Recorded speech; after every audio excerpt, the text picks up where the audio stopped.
Bismillahirrahmanirrahim. Alhamdulillahi rabbil alamin. Wassalatu wassalamu ala khayri khalqillahi ajma'in, nabiyina Muhammad wa ala alihi wa ashabihi wa man tabi'ahum bi ihsan ila yawmiddin. Allahun xhalla wala falenderojm, vetëm për ti ndihmë dhe falje kërkojm. Lavdata dhe bekimet e Allahut qofshin mbi Muhammedin sallallahu alaihi wasallam, bi familjen, shokët dhe të gjithë ata që ndjekin rrugën e tij deri në ditën e fundit të gjykimit. Vëllezër nderuar, po takohemi përsëri sot në takimet e radhës dhe do të vazhdojmë edhe sot me lejen e Allahut të mënduar me një emër të ri nga emrat e Allahut azza wa jall. Duke shpresuar që tëra që po e marrim do të ndikojnë pozitivisht në ndryshimin ton, në atë që e synojmë që të përmirësohemi në raporte me Allahun te bareka ve taala, në përjetimin e adhurimeve tona, në shijimin e asaj kënaqësie të adhurimeve që e shijuan ata që ishin para nesh. Dhe gjithashtu të ngritemi në nivelin e duhur të raporteve mes vete, në një dashuri vëllazërore, në lidhje të ngushtë mes vete, gjithashtu sikur që e përjetuan ata që ishin para nesh. Ndryshimi, vëllazëruar, është ligji i Allahut azza wa jall në tokë. Andaj të gjithë ne jemi pjesë të këtij ndryshimi. Por njeriu duhet të shikon se në çfarë kohje po ndryshon. Ndërsa ndryshimi është i domosdoshëm. Nuk mund të ndalë askush në këtë botë procesin e ndryshimit. Sikur që nuk mund të ndalet lindja e diellit dhe perëndimi i tij. Sikur që nuk mund të ndalet nata dhe dita, sikur që nuk mund të ndalen shumë procese, nuk ka mundësi të ndalet as procesi i ndryshimit. Ne lindim këtë botë, rritemi, zhvillohemi, përjetojmë rinin, pleqërinë, gjitha këto, dhe gjitha këto ndryshime ndodhin pa dëshirën tonë. Ndërsa mbetet një aspekt i caktuar i ndryshimit që Allahu te bareka ve taala ja ka lënë njerëzve në dorë këtë ndryshim, që ata të vendosin në cilin kahje po ndryshojnë. Dhe kur bie fjala për ndryshimin pozitiv, për ndryshimin ton për të mirë në të gjitha ato rrafshe që duhet të ndryshojmë, atëherë patjetër ajo që kemi përmendur vazhdimisht se nuk ka gjë më dobishme për robën, nuk ka gjë më efikase dhe më me ndikim dhe më e frutshme për ndryshimin se sa njohja e Allahut te bareka ve taala. Nga se emrat e Allahut xhalla xhelaluhu janë ato që e ndryshojnë njeriu. I ka ndryshuar të gjithë ata që e njohin Allahun azza wa jall. Nuk ka krijesë, nuk ka njeri mbi fytyrën e tokës që e njohi Allahun xhallahu ala që nuk ndryshoi për të mirë. Nuk ka përjashtim këtë rregull. Të gjithë ata që kanë mbet pa ndryshu, kanë qenë ata që nuk kanë njohur Allahun xhallahu ala. Njohje, po them, të frutshme, të begatshme, të bereqetshme, e cila patjetër do ta ngjall zemrën dhe do ta vendosë në lëvizje drejt ndryshimit të kërkuar.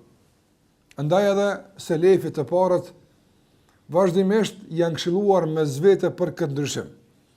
Vazhdimisht e kanë përkujtuar njëri tjetrin për domosdoshmërinë e këtij ndryshimi. Dhe ajo që mund të veçoj dhe kam dëshirë të filloj me të si përkujtim këtë ligjëratë të sotshme, është ajo që të parët tanë vazhdimisht e kanë kujtuar njëri tjetrin me të, duke u këshilluar që të përmirësojnë vetën e tyre në këto rrafshe, të ndryshojnë në këto shtigje, të cilat në qoftë se punojmë këtë drejtim, patjetër se do të ndryshon gjendja jonë. Dhe për ndryshuar në këto tri rrafshe, patjetër na duhet njohja e Allahut xhalla xhelaluhu. Andaj njëri nga dietarët e hershëm ka thënë se sa herë janë takuar të parët selefi, janë përkujtuar me këto këshilla. Apo nëse nuk janë takuar, i kanë shkruar njëri tjetrit me këto këshilla. Nëse nuk e ka taku, i ka shkruar letër me këto këshilla, duke i thënë njëri tjetrit, përmirësoje atë që e ke mes teje mes Allahut, të mjafton Allahu atë që është mes teje dhe mes njerëzve. Përmirësoje të brendshmën tënde, e rregullon Allahu të jashtëmën tënde, dhe angazhohu dhe preokupohu për ahiretin, të mjafton Allahu për dunjan. Këto janë tri projekte madhore në jetën e besimtarit, që duhet ai me ndryshu. Do të thotë fillimisht përmirësimi i të brendshmës, që nënkupton përmirësimin e brendis ton, por edhe të vetmis ton. Të dyja këtu kanë për qëllim atë që quhet në arabisht serira, aja që është e fshehur, e padukshme që nuk duket nga ana e syve të njerëzve. Ta përmirësojmë të brendshmën ton, ta përmirësojmë vetmin ton, që Allahut na përmirëson të jashtëmën ton. Ta përmirësojmë raportin me Allahun, që Allahut na mjafton për atë që na ndodh mes neve dhe krijesave. Gazet nëse e ki raportin me Allahun të rregulluar, nuk të bën dëm pastaj ajo që ndodh mes teje dhe krijesave. Dhe gjithashtu, nëse arrim që angazhimi dhe brenga dhe preokupimi jon kryesor të jenë ahireti dhe ajo që ka të bëjë me të, atëherë Allahu xhallahu ala do të na mjafton për brengat dhe galet e kësaj dunjaje. Dhe nëse i merr të gjitha këto trija që i kanë përmendur ata të parët tonë dhe janë këshilluar mes vete, do ta vresh se të gjitha këto domosdoshmërisht përmirësohen dhe rregullohen me njohjen e Allahu xhallahu ala. Andaj përmirësimi të brendshmës nuk mund të bëhet pa njohjen e Allahu xhallahu ala. Përmirësimi me Allahun xhallahu ala, raporti me të, nuk mund të bëhet pa njohur Allahun xhallahu ala. Dhe gjithashtu stimulimi dhe motivimi që brengë jon të ahireti nuk mund të bëhet nëse nuk e njohim Allahun xhallahu ala. Andaj kjo është ajo ndoshta ajka e tërë asaj që ne e synojmë. Dhe është ajka e asaj që ne ftojmë dhe thrasim të. Të përmirësohemi, të ndryshojmë në këto tri rrafshe duke e njohur Allahun xhallahu ala, përmes njohjes së Allahut te bareke ve taala. Andaj çdo emër nga emrat e Allahut xhallahu ala që kemi mësuar dhe ndëruar, patjetër se e ka një ndikim pozitiv dhe të pashmangshëm në këtë drejtim që e përmenda më herët. Edhe emri Allahu xhallahu ala që do të flas sot për të është një nga emrat e Allahut te bareke ve taala që patjetër nëse e kuptojmë drejt, nëse e njohim si duhet, do të ndikon në këtë përmirësim që po flasim për të, në këtë ndryshim që po e synojmë dhe po e kërkojmë. Dhe njohja e Allahu xhallahu ala me këtë emër e prodhon një lloj adhurimi, ibadeti që dietarët e kanë konsideruar si baza e të gjitha veprave të zemrës dhe baza e përmirësimit të njeriu. Andaj nga ky emër prodhohet një ibadet i cili është esenca dhe baza e të gjitha adhurimeve të zemrës. E ju e dini se adhurimet e zemrës pastaj janë baza e të gjitha adhurimeve të gjuhës dhe të gjymtyrëve në përgjithësi. Fjala është për emrin e Allahut Ar-Raqib, i cili është nga emrat e Allahut xhallahu ala që është përmendur në Kur'an dhe Allahu te bareke ve teala ka përmbyllur disa ajete me këtë emër. Madje i dërguari sallallahu alaihi wasallam sikur se dini në hutbën e tij që quhet hutbatul haja, ai fjalimi për çdo nevojë e ka përdor për hutbën xhumas, e ka përdor kur ka martuar mes njerëzve, ka përdor për shumë gjëra. Ky lloj fjalimi hyrës që ka bërë pejgamberi sallallahu alaihi wasallam, një nga ato ajete që i ka lexuar në këtë fjalim ka qenë ajeti i parë i surës An-Nisa, ku Allahu xhallahu ala pastaj në fund thotë wattaqullah inna Allaha kana aleikum raqiba. Do të keni frikë Allahun, dhe Allahu xhallahu ala është raqib, që do ta shpjegojmë se çka është raqib. Raqaba në gjuhën arabe ose taraqaba i ka disa kuptime. E ka kuptimin e një kontrolli të vazhdueshëm. E ka kuptimin e një ruajtje dhe kujdesi, e ka kuptimin e një vëzhgimi dhe përcjellje të vazhdueshme. Prandaj të gjitha këto në gjuhën arabe sillen rreth këtij emri Ar-Raqib. Ndërsa sikur që e përmenda se e përket argumenteve që flasin se Allahu xhallahu ala ka emrin e tij Ar-Raqib, është përmend 3 herë në Kur'an. Një nga ato është ajeti në surën An-Nisa që e përmend se Allahu thot wattaqullah, keni frikë Allahun, inna Allah kana aleikum raqiba. Allahu xhallahu ala është mbi ju raqib. Gjithashtu në surën Al-Maida në ajetin 117 Allahu xhallahu ala përsill fjalët e Isaut alayhi salam, i cili thot wa kuntu alayhim shahidan ma dumtu fihim. Kam qenë dëshmitar për ta, për sjellësit e tyre, përderisa kam qenë në mes të tyre. Falamma tawaffaytani kunta anta ar-raqiba alayhim. E posa, do të thotë, më ke larguar prej tyre, ti ke qenë raqib mbi ata. Dhe këtu Isa alayhis salam e emërton ose e thret Allahu xhallahu ala me emrin e tij ar-raqib. Dhe gjithashtu në surën Al-Ahzab në ajetin 25 Allahu xhallahu ala thot wa kana Allahu ala kulli shay'in raqiba. Gjitha këto japën me kuptu se Allahu xhallahu ala e ka emrin ar-raqib. Dhe sikur se kemi përmendur, mjafton një herë në Kur'an të përmendet një emër që të vërtetohet se është nga emrat e Allahu xhalla xhelaluhu. Nëse këtu kemi përmendje 3 herë të emrit të Allahut ar-Raqib. Çka është ar-Raqib në raport me Allahun xhallahu ala? Nga se e morëm gjuhësisht kuptimin e këtij emri, por në raport me Allahun xhallahu ala çfarë kuptimi ka? Në raport me Allahun xhallahu ala ky emër është komentuar në disa kuptime. Disa nga ulemat nuk e kanë ndarë kuptimin e këtij emri nga disa emra të tjerë të Allahu xhallahu ala, sikurse është El-Hafidh edhe El-Shahid. Këto dy emra të Allahut ne i kemi marrë më herët, El-Hafidh dhe El-Shahid. Prandaj kur e kanë komentuar emrin e Allahut Er-Raqib, çka është? Kanë thënë është El-Hafidh edhe El-Shahid.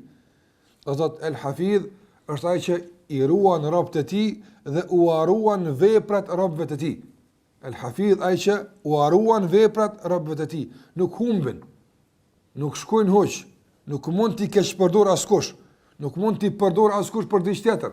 Atë që e ke bërë e gjen tek Allahu xhallahu ala.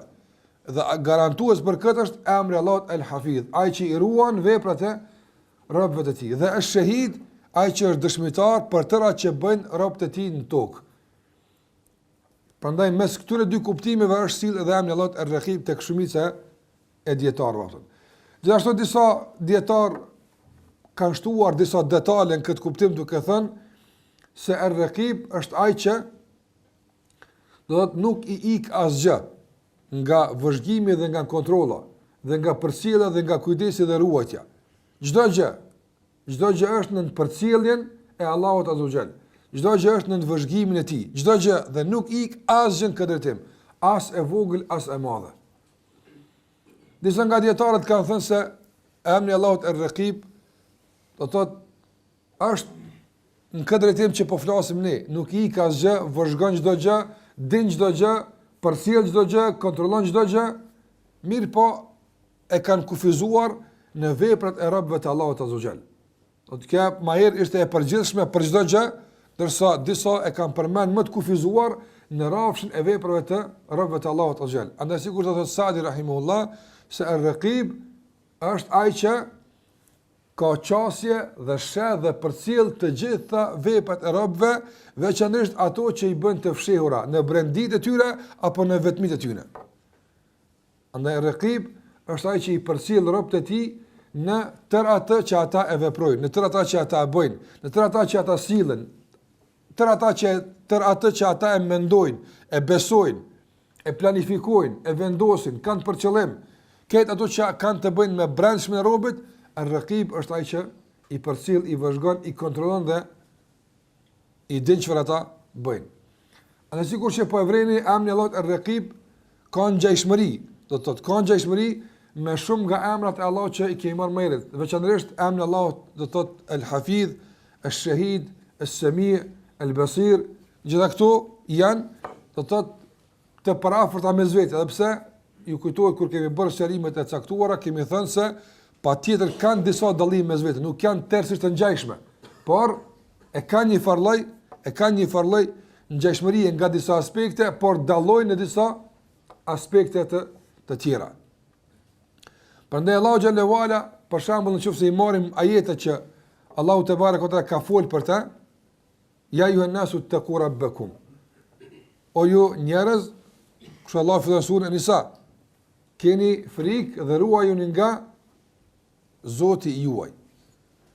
Pastaj thot në fund Allahu xhallahu ala, wattaqullaha inna Allaha kana aleikum raqiba. Do thot keni frikë Allahun përsëri përfundim, nga sa Allahu xhallahu ala është përcjell dhe vëzhgues i juaj.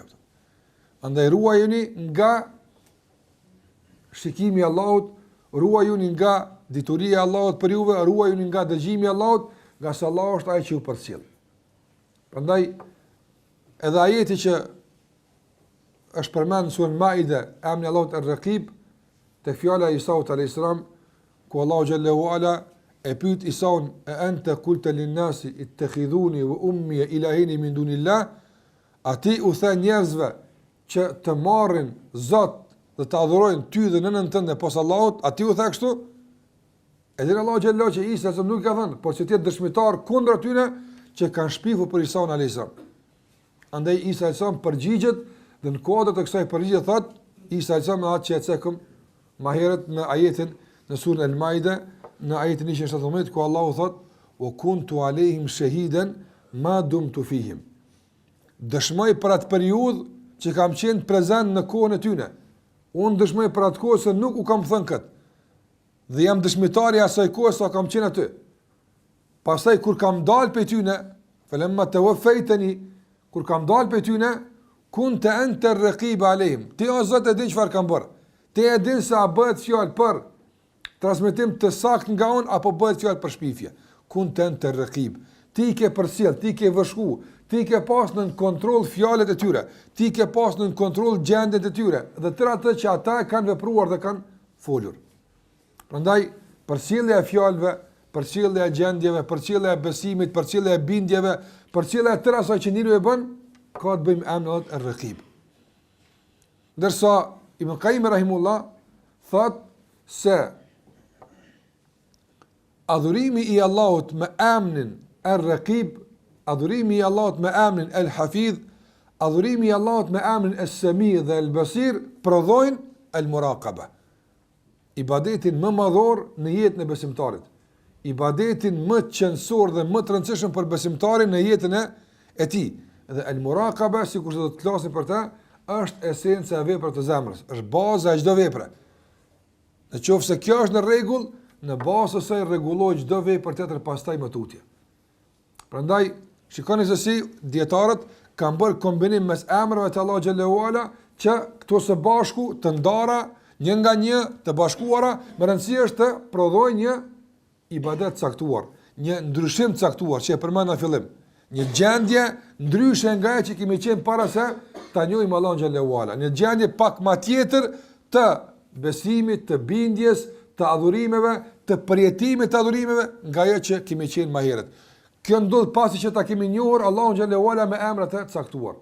Dhe padyshim se emri Allahut ar-Raqib ka një ndikim vendimtar në këtë ndryshim. Veçanërisht, sikur që përmenda, në njohjen e Allahut xhallahu ala me adhurimin e quajtur al-Muraqaba.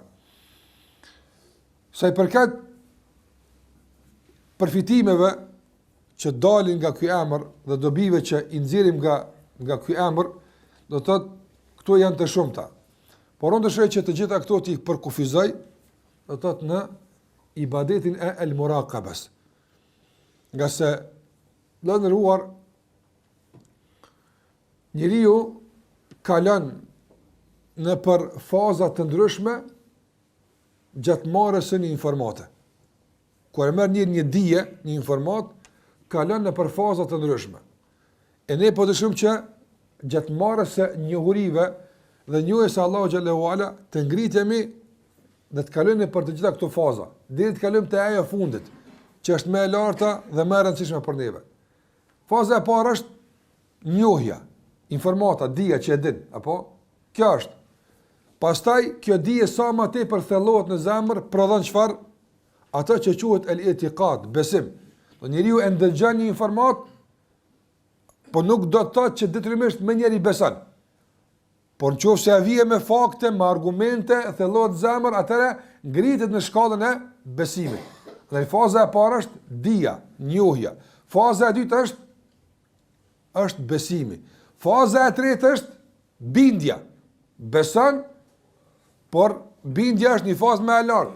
Dhe faza e katërt është përjetimi i asaj. Tashmë e ndin. Nuk është më informat, ai e ndin këtë çfarë ka besuar atë. Prandaj ne kërkojmë që të gjitha informatat për këtë fe që i marrim dhe dijen që e marrim mos të mbetet në fazën e dijes. Nga se frika është që Ndoshta shumë nga informatat përfaqëse që i kemi marrë, nga mësimet që i kemi marrë, kanë mbetur në fazën e dijes ose nuk e kanë tejkaluar fazën e besimit. Por duhet kaluar në fazën e bindjes. E pastaj bindja, sikur se thot Ibn Taymi rahimullah, edhe kjo i ka 3 degëzime pastaj. Apo ka 3 degëzime. Ka ajo që quhet ilmul yaqin, ka ajo që quhet ainul yaqin, edhe ajo që quhet haqqul yaqin. Do thotë njeriu arrin bindja e shpije deri në atë fazë që nuk mbetet perde mes tij dhe mes asaj që ka besuar. E sheh me sytë e tij apo. Haqqul yaqin.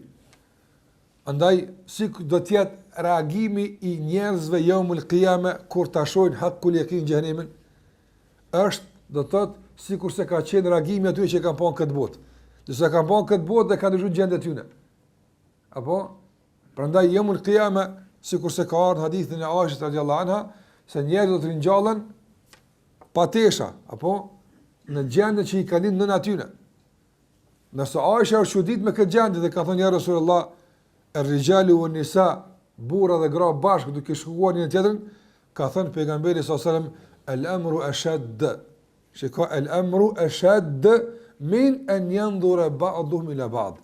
Çështja shumë më e vështirë dhe më e rëndë, andaj janë të prekupuar me di shumë më të madhe se që tu bien ndërmend të shikon njërin e tjetrin.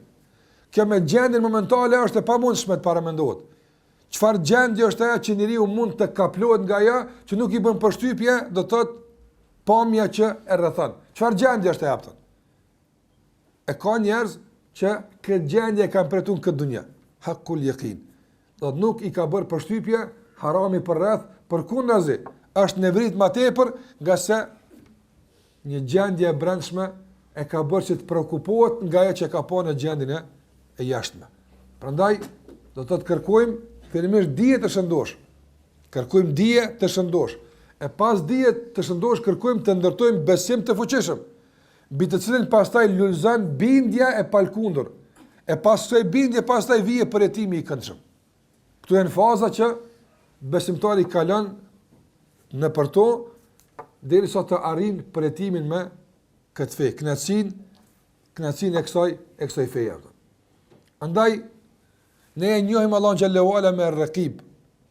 Ne e dim se Allah është es-sami, ne e dim se Allah është el-basir. Krahasoj që e dim dhe besojmë, nuk kemi këtë më dyshje. Për këto dy faza mund të garantojmë deri diku për veten tonë. Mirë, po a ka arrit në fazën e yakinit dhe të përjetimit, e kjo është ajo që ka të bëjë me el-muraqaba. Kjo është ajo që ka të bëjë me el-muraqaba. Çka është el-muraqaba? Ibn Qayyim rahimullah shkurtimisht e ka thënë dhe gjerësisht e ka thënë. Të dyjat, apo po shkurtimisht ka thënë dawamu ilmi al-abdi bittila'i rabbi alayhi. Shkurt. Dawamu ilmi al-abd. Çka është dawamu ilmi al-abd? Është ndjenja e vazhdueshme e pashkputur e robit se Zoti i tij është duke e përcjell. Sa ka shkputje, kputet muraqaba. Nuk është e plot. Andaj muraqaba, ndikimi i drejt për drejt i emrit er-raqib të besimtari është atëherë kur ai arrin që të ketë një lidhje të vazhdueshme, të pashkputur. Të pashkputur se Allahu xhallahu ala është duke e përcjell. E çka nuk kupton kjo e vazhdueshme, dhe çka nuk kupton çka me përcjell, dhe çka me pa ataj, kjo është çështje që pastaj duhet të sqarohet. Mirë po, a ka shkputje në jetën tonë mes neve dhe ndjenjes se Allahu po na përcjell, nuk po flas dijes, se sa të vetë dikush ti e din se harron këto kur. Un po flas të përjetimit dhe ndjenjes. Apo, për shembull, njeriu kur është duke folur diç, ose kur është duke dëgjuar diç, ose kur është duke ecur, ose kur është duke shkuar dikun, ose kudo qoftë. A ki përjetimin, a ki ndjenin se Allahu xhallahu ala është duke të përcjellur kudo që të shkon, është duke të përcjellur në të gjitha lëvizjet e tua, është duke të përcjellur në fjalët e tua, në sytë e tua, në ndëgjimin tënd, ama ndjen. Para më në për shembull, në qoftë se je i përcjellur nga sytë e njerëzve, a është ndjenja e një sikur se ku nuk je i përcjellur nga sytë e tyre? Nuk është e njëjtë. Është një farë presioni, apo që krijohet pse dikush po të sheh. Është një farë ngarkese. që nuk e ndin, shikon, nuk po them nuk e din, po nuk e ndin kur nuk kanë sytë e tyne të kthyer ka ti. Ti e din këtë punë. Don, je duke bërë diçka, paramendoj për shembull, sikurse njeriu është duke trajnuar veten e tij për ligjërim në një sallë të zbrast, askush sa është çfarë. Apo dhe flet. Për njerë i thuhet, jem të përcjell me kamera, thon. Sa kërkush po shohim na. Me automatizëm kjo ndron pastaj gjendja e tij. Hiç pa kon kërkush, veç fakti që po i thuhet, po të shohim, ndron gjendja e tij, thon. E ka ndoshta presioni, trema, fillon të jetë më i kujdesshëm. Pse? Nga se tash po e ndin se dikush po e përcjell, thon. Andaj kjo gjendje e kësaj ndjenje, këtij përjetimi, Ibn Qayyim rahimullahu thotë se duhet të jetë e vazhdueshme, e pashkputur në asnjë situatë, në asnjë rrethon, në asnjë situatë, në asnjë gjendje të jetës tonë, vazhdimisht që robi të jetë në gjendjen e murakabes. Në pozitën e murakabes duhet të. Nga se gjendje mund të kalojë nëpër te. Por kërkojmë që të jetë pozitë, shkallë që jemi ngritur atje. Ka sigur që të përmendur, gjendje mund të përjetojmë. Por gjendja është e shkputur. Mund të jetë një herë, 2 herë, 3 herë, më rëndësishme është gjendje e caktuar. Por pozita nuk është më gjendje. Është status i joti, i palkundur. Kjo është shkalla jote, kjo është niveli që ti ke arritur atë. Prandaj el muraqaba është që robi të jetë vazhdimisht në përcjellje, në ndjenjen, në përjetimin se Allahu xhallahu ala është duke e përcjellur. Aja që është më e rëndësishme në këtë muraqaba në ruar, është ndjenja e asaj që ka në brendin tonë, ma tepër se aja që ka në të jashtëmën tonë. Njëri nga dietarët e hershëm e ka këshillu njërin prej nxënësve të tij që është përgatitur për të filluar me ligjërim. I ka thënë këtij nxënësit të tij, kur të dalësh para njerëzve për të folë, kjo nuk kupton çfarë do të folmi, ku do qoftë që flet për diçka. Apo kur dalësh para njerëzve me folë, ka thënë përjetoje dhe ndije muraqabat Allah. Se Allahu xhallahu është duke të parë. Apo nga se ka thënë njerëzit yarawna zahirak, njerëzit e shohin të jashtëmën tënde, ndërsa Allahu yara batinak. Nërsa Allah është të brendshmën tënde. Ti flet njerëzve, ata shohin ndoshta pamjen tënde të bukur, fjalorin tënd të përzgjedhur, shohin ndoshta atë që ndoshta duket se është përjetim dhe sinqeritet, ata këtë shohin. Por diçka të posaçme që ata nuk shohin, veç Allahu e sheh. Prandaj kjo ndjen se Allahu sheh diçka që askush nuk sheh për ty, dhe Allahu din për ty atë që askush nuk din për ty. Kjo është ajo që kërkohet nga kjo gjendje, nga pozitë e muraqabes që duhet besimtari ta arrijë atë. Se i përket asaj që thash Ibn Qayyim rahimahullah ka përmend se muraqaba është dawamu ilmi al-abdi, don dija e vazhdueshme e pashkputur e robët dhe bindja e tij se Zoti është duke e përcjellur në të jashtëm e tij dhe në brendin e tij. Thot Ibn Qayyim rahimahullah fastidamatuha, vazhdimësia e kësaj dije dhe kësaj njohje, thot Ibn Qayyim rahimahullah, është el muraqaba. Andaj kur robi është i bindur se Allahu xhallahu ala sheh dhe nuk i fshihet atij asgjë, kjo është el muraqaba. Sa i përket rëndësisë së muraqabes, sa është e rëndësishme,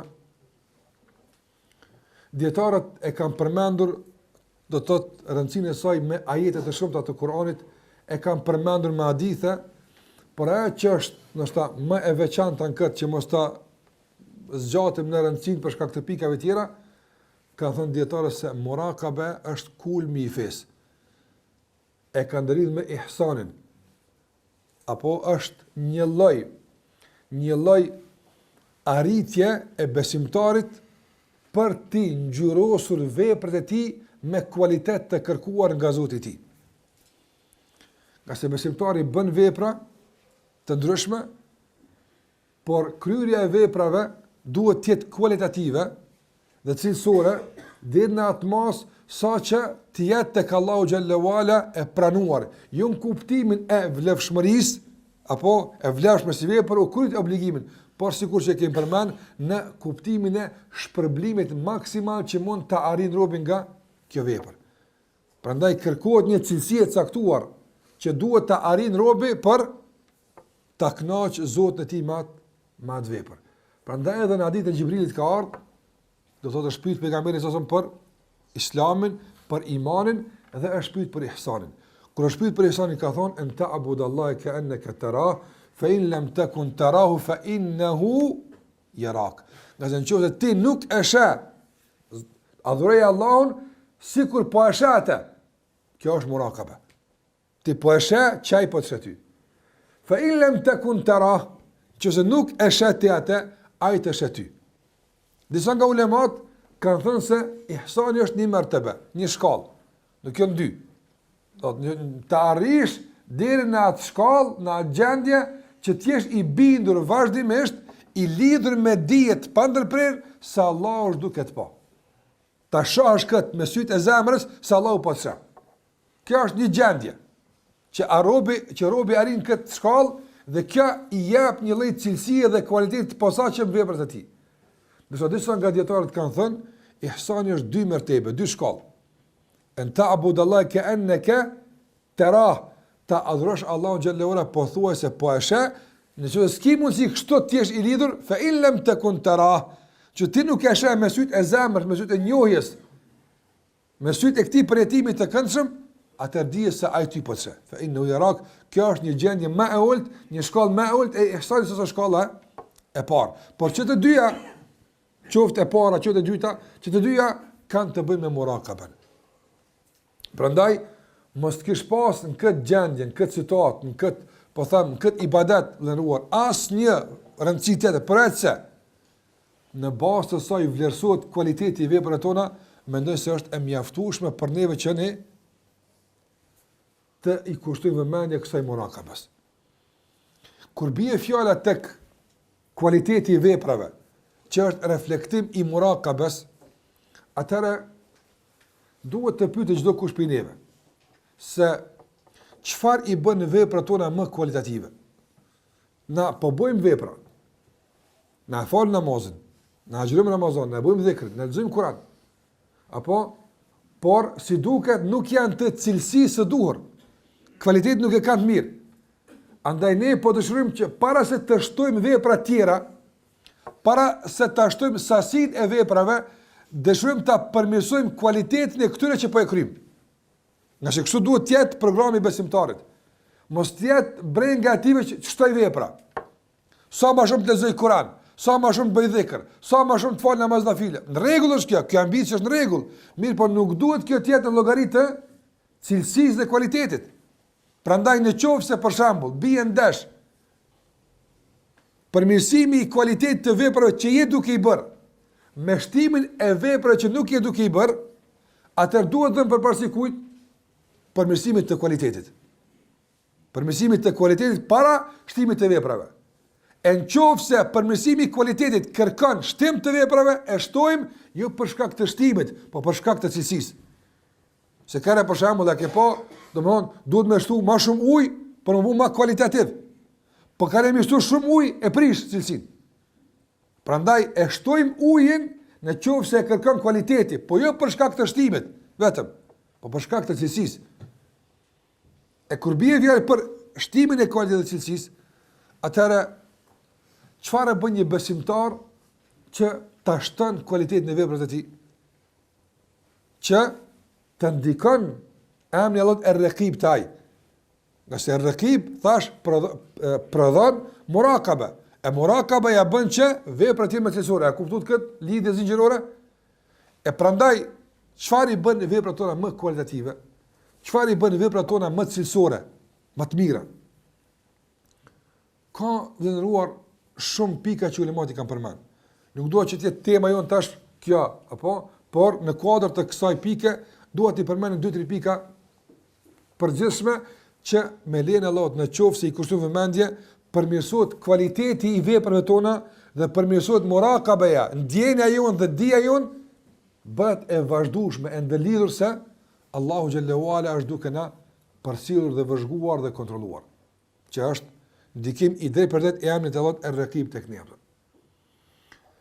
Ai që dëshon me i përmirësu veprat e tij, ai që dëshon me i përmirësu cilëtetin e veprave të tij, gjëja e parë që duhet ta bën është ta pyet vetën e tij se për kënd i ka këto vepra. Që të vepra që duhet bo, ku t'ja ke bo njetë? Ku do m'ja dhona? Dhe këtë e kemi përmend disara. Varësisht nga personi që do m'ja dediku dhuratën dhe hedijen, përcaktohet edhe kualiteti i hedijes. Varësisht. Nga pozita që e ka të ti, përcaktohet edhe çmimi i dhuratës. Përcaktohet edhe kualiteti i dhuratës. Varësisht. Çfarë pozite ka? Prandaj, kualiteti i veprave tuaja a është konform pozitës që e ka Allahu në zemrën tënde? Në qoftë se është, atër është shqetësuese.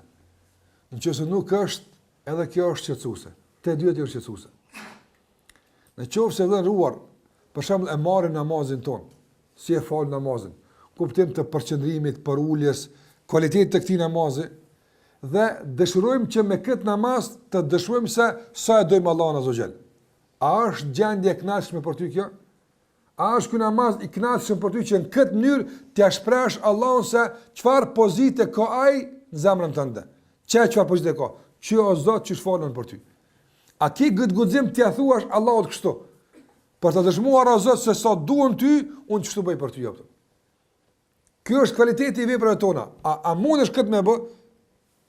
E kjo është ajo që e përmirëson cilëtetin. Ka se pozita e Allahut në zemrën tonë është shumë e lartë. S'po ku kështu duhet të jetë. Nuk duhet të jetë asgjë mbi këtë pozitë.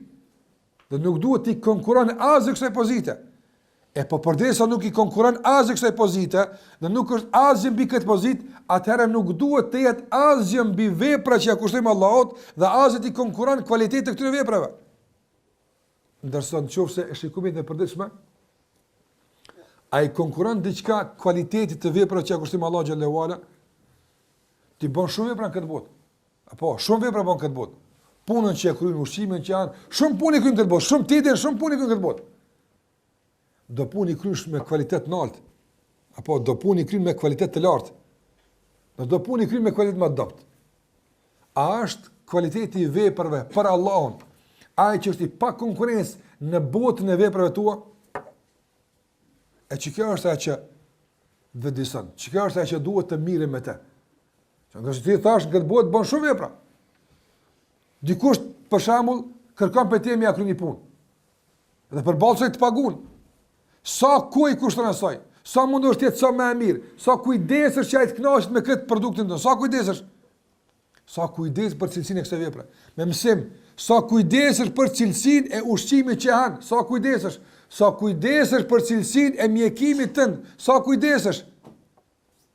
Kujdesi yt për cilësinë e veprave që jep Allahu xhallahu ala, a është i pa konkurrent në botën e veprave? E që tu fillon udhëtimi i përmirësimit të cilëtetit të veprave tona. Gjithashtu kur e kësaj shtojmë se dëgjoj këtë lëndëruar. Kësaj që përmena, kur e shtojmë edhe këtë, shtuat edhe më shumë barë dhe përgjithësisë. Të gjithë ata që për ta bën vepra kualitative në këtë botë. Apo të gjithë ata nuk janë prezent gjatë kohës kur ti kryen veprën apo. Apo të gjithë ata. Edhe mungesa e atyne shiko çfarë kualiteti ka sjellë atë. Mungesa e atyne çfarë kualiteti ka sjellë atë. Dorso Allahu xhallahu ala vazhdimisht është duke të përcjell e sa duhet të jetë kualiteti. Andaj ka thënë nga selefi, ka thënë nxënësit e tij, ka thënë ruajuni, kujdesuni që mos të bëhet Allahu shikuesi më i parëndësishëm për ju. Kujdes që të biesh në këtë nivel, që të ruash nga çdo shikim, nga çdo përcjellje, nga çdo kontroll, të ruash, të kujdesesh dhe kontrolla ta shton cilëtetin e veprave, përveç se kur bie fjalë raport mes teje me Allahu xhallahu ala. Dhe kjo është e njohur në botën e përditshme sot. Kontrolli e shton cilësinë.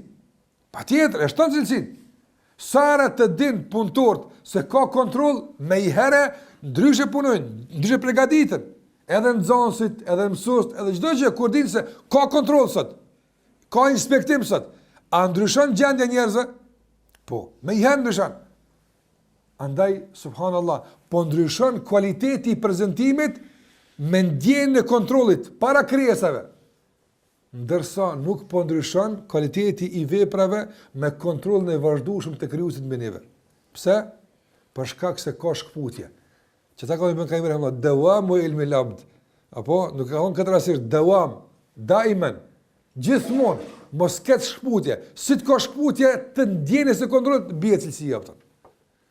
Për atë so bie cilësia dhe kualiteti i veprave tona, për atë ka shkputjen këtë zinxhir të kësaj njohje që na lidh me Allahun te barekutaala.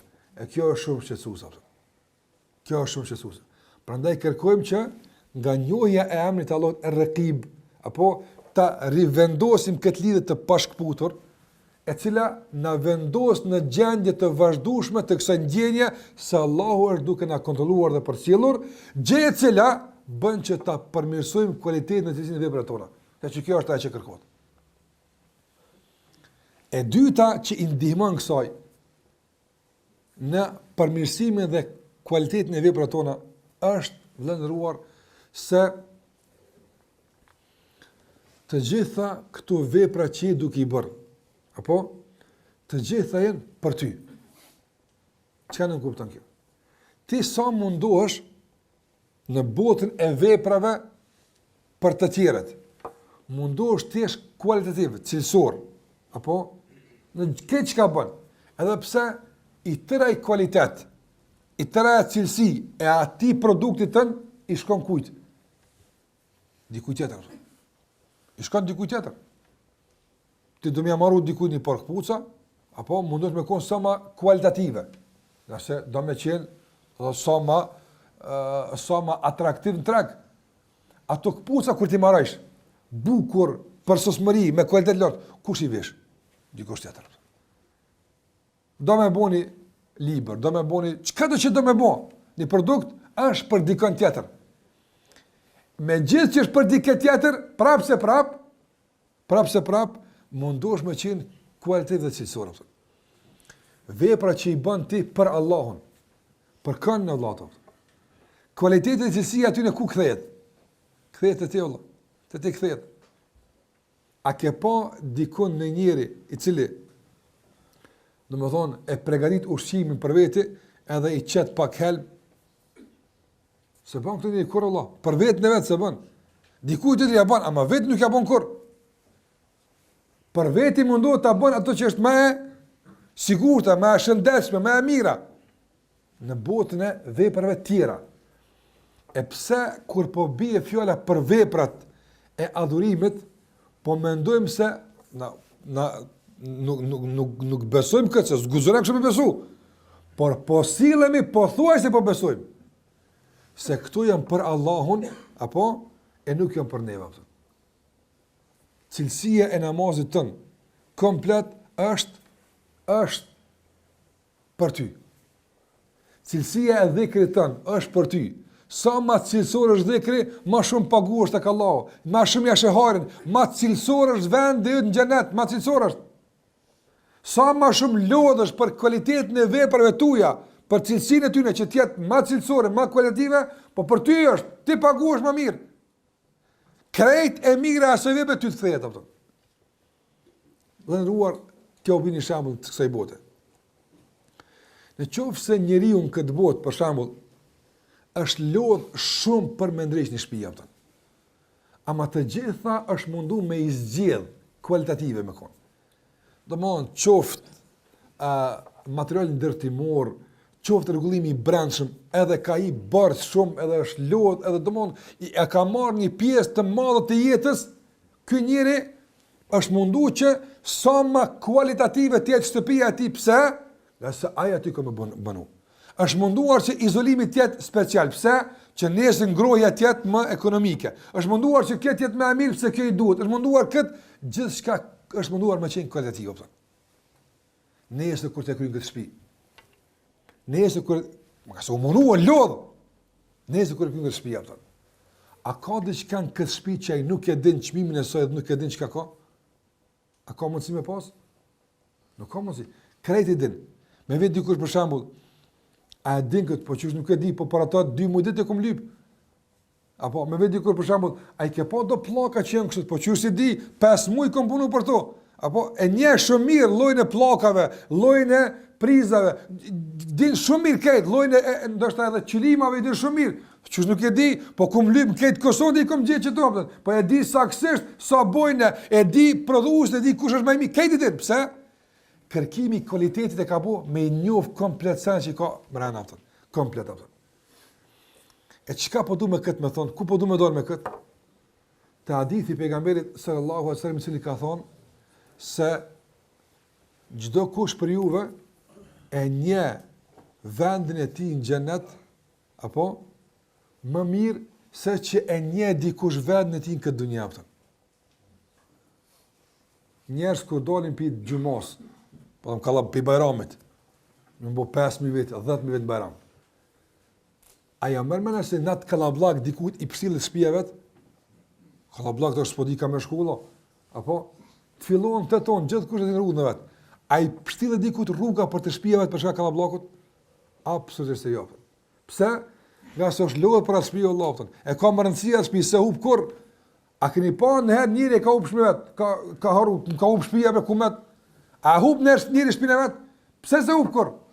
Po pse u lodh për ta?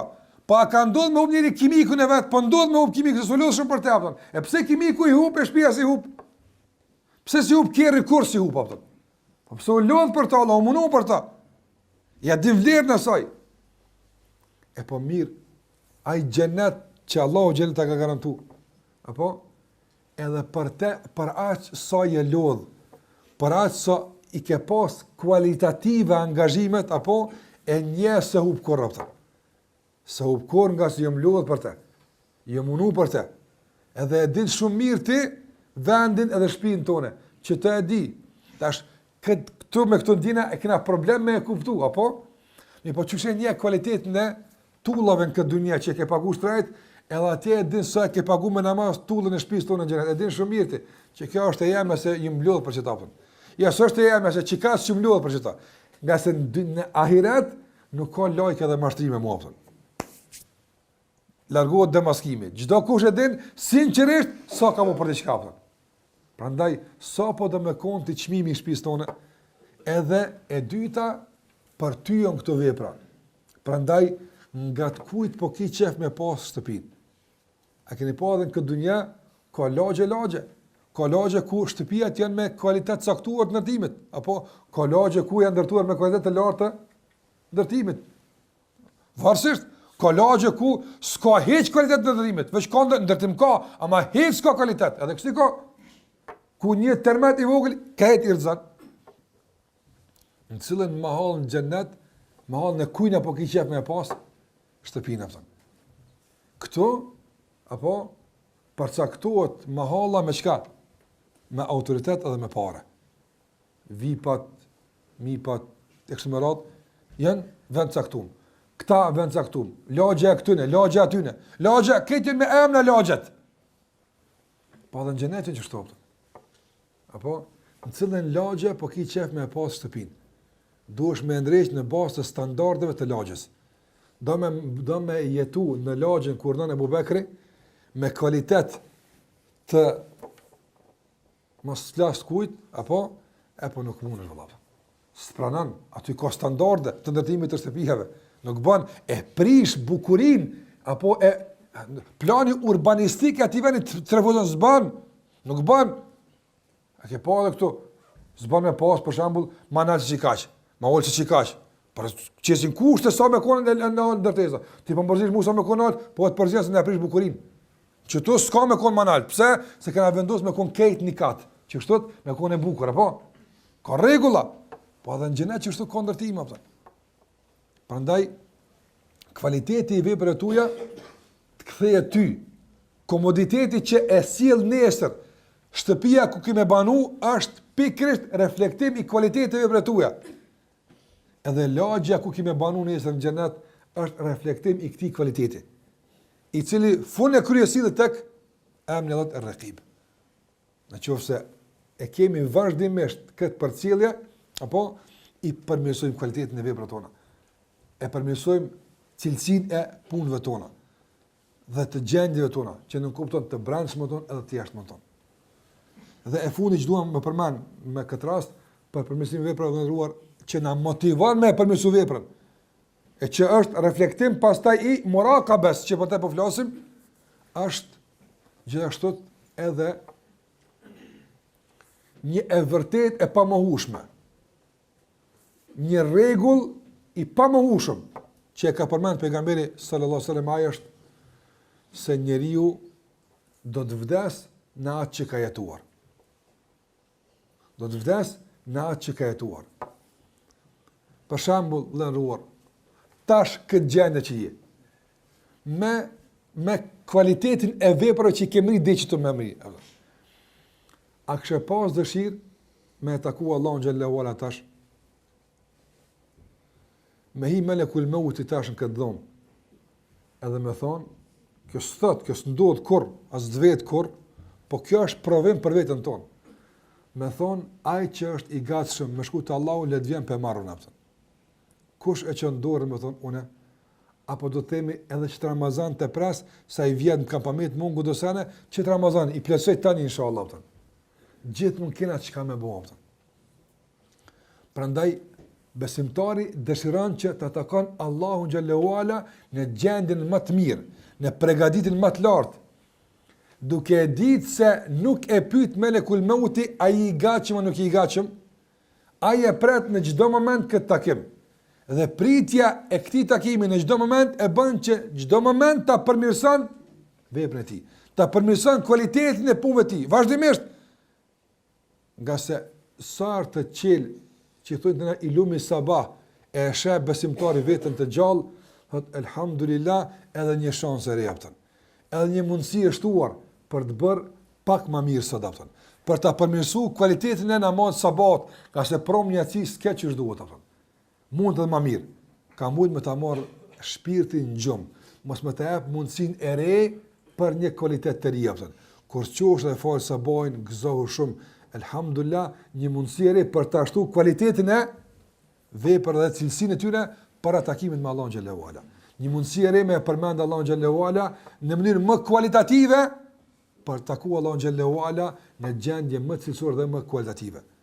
Gjitha këto arrihen tash atëherë kur udhhiqen nga njohja e Allahut azza wajel. Veçanërisht me emrin e Allahut Er-Raqib që jemi duke folur për të. Andaj mos kishte ky emër asnjë fryt tjetër dhe asnjë ndikim tjetër, përveç se ndikimit e tij në përmirësimin e gjendjes tonë dhe të veprave tona dhe të shtimit të cilëtetit të këtyre veprave, së bashku me ato pikat anësore që përmenda, do të jetë vallahi ndikim i mjaftueshëm dhe e konsideroj sukses të madh nga ky ligjërat në qofse vetëm këto që i tham do të na lëvizin që të kujdesemi për cilëtetin dhe cilësinë e veprave tona. Allahu xhallahu ala na uzot në rrugën e drejtë, na mëson që të kemi vepra kualitative dhe cilësore deri në takimin me të. Me kaq po i do fund se pjesë e pastaj vazhdojmë inshallah pjesën tjetër me dobit e tjera. Sallallahu ala Muhammed wa ala alihi wa sahbihi sallam taslima kathira.